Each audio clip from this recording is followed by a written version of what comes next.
Is this not the coolest thing in the world? Toronto kid, Buffalo Bill, back in the building, close to home. Parents are in the car on their way down here for dinner. Couldn't be more excited to be here. I feel like I belong here. It almost happened last year, and I'm just so thankful that it's finally happened. I'm here and immerse myself in the culture, and I think when I walked in the building, and I've said this a couple times, but between the players and the coaches and the people that I ran into, the first word at everybody's mouth, culture. And I could tell that that's something that they really take to heart here, and it's something that's really important to them. And I've already felt that in the few hours I've been in the building. This is a special place. So you graduated from high school in Ohio. Is your family still in Oakville, or just tell us about it? Are your parents still in Oakville? Do you have most of your family there? What's that? Everybody is born and raised Toronto. They're all Canucks. They all live there now. Aunts, uncles, brother. Everybody's up there. They're going to be coming to all the games, and this is obviously a lot closer for them to come to, so they're very, very excited. So were you a Bills fan growing up, a Bengals fan? A little bit of both, I think you can't live in Toronto without becoming part of Bills Mafia and being around there. And when we did go to Ohio, then you kind of immerse yourself in the Cincinnati, but Buffalo has always just been a special place in my heart. When we would be in Toronto and come down and go visit Niagara or, keep going into Buffalo, it feels like a part of my childhood and just feels like a full circle moment for me. Ever been to a Bills game? I have not actually been to a Bills game, but, if you count my practice squad year in 2020, we came to the Bills, but watch that in the box if you count that. I don't really think you need to be told much. I think you're going to see it whether you like it or not, and I think that's really, really cool. Obviously, the flamethrowers and the chairs and the ketchup and the mustard, and it just feels like a really, really fun community to be a part of. I know my family's really excited to be a part of it. I know all my college friends are really excited to be a part of it. I'm excited to be a part of it. I think it's just one of those cultures and one of those things that kind of goes on in the NFL world where the whole world's kind of rooting for Bills Mafia. And I was talking to some of the people in the media team earlier, and you always see those charts of in the Super Bowl, like who the country's rooting for. When Bills Mafia gets into the Super Bowl, the whole country's rooting for Bills Mafia. And could you just clear up the whole vacation thing and wanting to get to Buffalo and the excitement, that whole moment? Yeah, so I've had a long day here. So the NFLPA Summit was this week in Maui. And so we took off in Los Angeles at 9 a.m. Pacific, which is noon Eastern. The exact tampering window for free agents opens up at that time.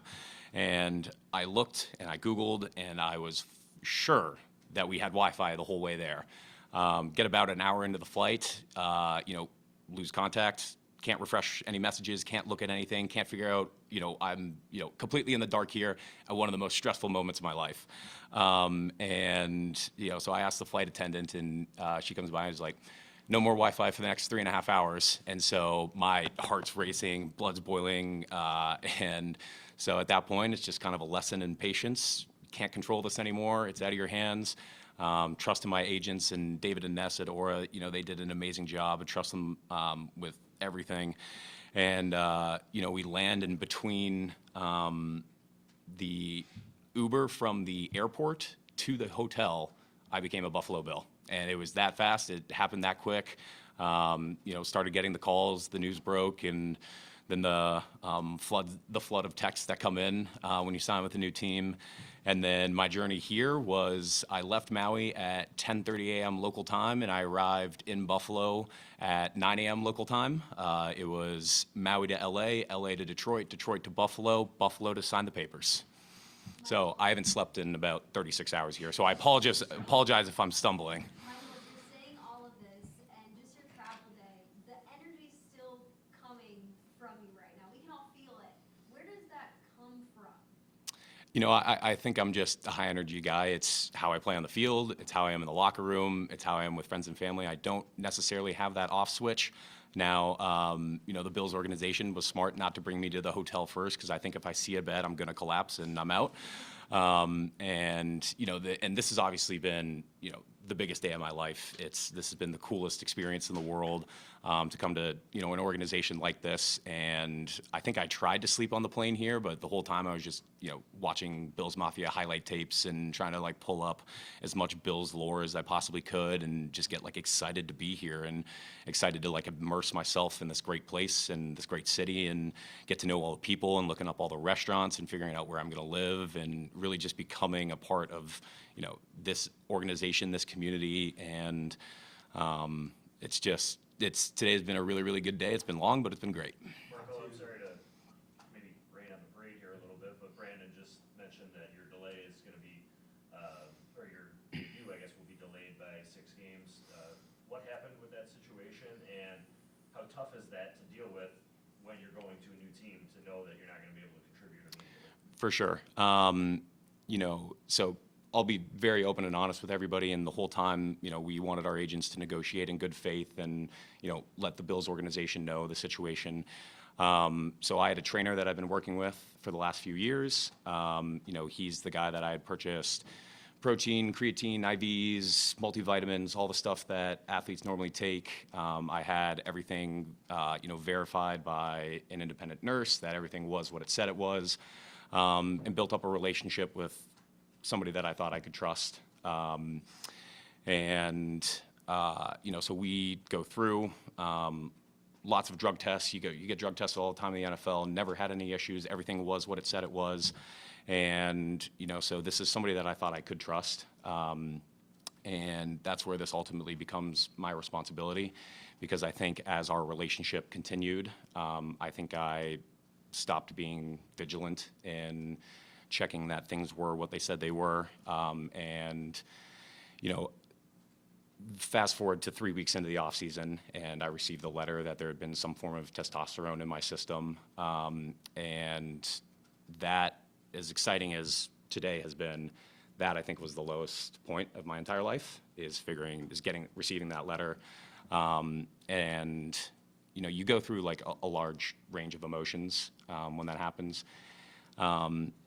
Because you feel like it discredits who you are as a player and discredits who you are as a person. And ultimately, I don't have anybody to be mad at but myself, because I got complacent. I trusted somebody I shouldn't have trusted. You hear all the time, like every trainer from the minute you're in Pop Warner football tells you you're responsible for what you put in your body. And that's, the NFL takes these things really seriously, and they should. It's important to keep, the game pure.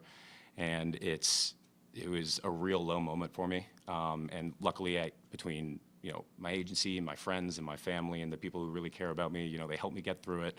And, they figured, they got my head screwed on straight that, it was a mistake, it was careless, it's fully my responsibility. And, it's something I'm going to have to own, something I'm going to come out on the better side of, and use it as motivation and as fuel. Because, while it, obviously sucks that I'm not going to be able to spend the first 6 weeks here, it's extra motivation for me for OTAs and training camp and the whole off-season program and everything that goes into building what this 2025 Bills defense is going to be. I think I'm just more extra motivated because, I'm now fighting an uphill battle. And, to win the admiration, the respect of not only, the players in the locker room and the coaches and the community, I've got a lot of work to do, but it's never something that I'm going to shy away from.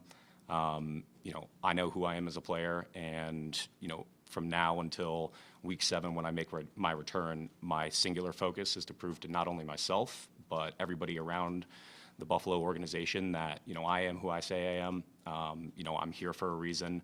I think also part of this too is I would also like to be a voice of caution to, anybody in the NFL and younger players and people that I can be around to, learn from my mistake, that as much as you think you can trust people who, you think they have your best interest at heart, that responsibility always falls on you. And it's, blindly trusting somebody because they, try to build up a relationship with you. You just have to be the most vigilant you can possibly be, because the consequences are serious. So I know I have a lot of work to do on that front. I take full responsibility for it because it was careless, it was reckless, and I know that with this new team and this new locker room, there's work to do there, but I'm excited, and I honestly just can't wait to be around those guys and start playing football again, because anytime I've ever felt down or bad, like the only thing that ever brings you peace and joy and just out there playing football and doing this thing that you love, and we'll weather the storm, we'll come out better side, we'll learn the lessons that you need to learn from it, and then grow as a person, help younger people, and be a voice of reason, like a helpful voice to make sure nobody makes the same mistake that I did. Put it to bed, and continue to go try and win a Super Bowl. Did your representatives, were they open with teams during this process, and what has it meant to you? The Bills still interested, still signing you even after this? Yeah, and we decided as a group that we didn't want to make a bad problem worse. Like, we didn't want to lie, we didn't want to try and deceive or do anything like that. We wanted to play our cards on the table and say, here's the situation, and be open and honest with everybody. And I'm so thankful for the Bills that they still believe in me, and they believe in the person I am and the player that I am, and the value that I can bring to this defense. And we'll weather these 6 games, and then it's while I signed a contract with them, contracts are two-sided, and so they did their part by bringing me here, and now it's up for me to do my part to give the best version of myself every single day. You wake up, you go to work, and you go to bed, and your head hits the pillow, and you're tired every single night, and that's the goal. That's how you put yourself into everything. It's what's got me here. It's what's got me here from undrafted Etta Brown practice squad to special teams to carving out a role to changing your body and moving to outside linebacker, to playing a snap at tight end and blocking a kick and doing pretty much everything that you could possibly do in the NFL at this point other than throw and kick one. That's the type of person I am. It's the type of person that I want to show that I am. And it really means the world that, and I think I'm in the right place that, like I said earlier, this place is all about culture. And, I think this place has the right culture, not only to help me get through it, but for us to, get through it together. So 267, is that what you played at this past season? Yes, Right. yeah. What would you say is your best role as a pass rusher?